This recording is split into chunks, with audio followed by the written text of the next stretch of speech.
قاعدہ یسرنا القرآن سبق نمبر 15 خالی شوشہ۔ بسم اللہ الرحمن الرحیم۔ آج ہمارا سبق نمبر 15۔ بعض لفظوں میں کھڑے زبر کے بعد ایک شوشہ زائد لکھا جاتا ہے۔ یہ شوشہ بھی خالی حروف کی طرح لکھنے میں آتا ہے، پڑھنے میں نہیں آتا۔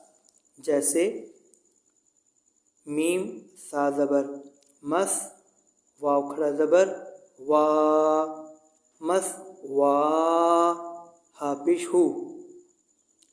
اس کھڑے زبر کے بعد یہ شوشہ ہمیں یہاں نظر آ رہا ہے۔ لکھنے میں تو یہ آئے گا لیکن پڑھنے میں نہیں آئے گا۔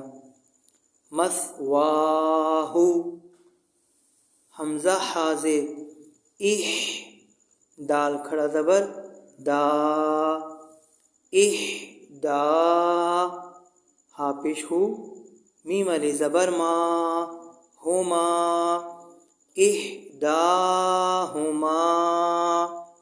یہاں بھی ہم یہ شوشہ دیکھ رہے ہیں، لکھنے میں آیا ہے، پڑھنے میں نہیں آئے گا۔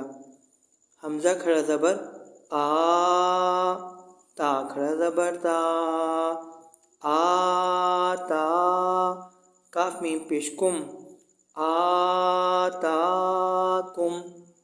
یہ شوشہ ہم یہاں دیکھ رہے ہیں، لکھنے میں آیا، پڑھنے میں نہیں آیا۔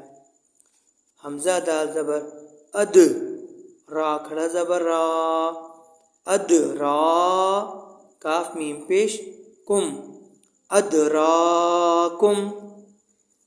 نون جیم زبر نج، واو کھڑا زبر وا، نجوا، ہا میم پیش ہم، نجواہم۔ ہا زبر ہا، دال کھڑا زبر دا، ہدا، نون علی زبر نا، ہدانا۔ بہت بہت شکریہ۔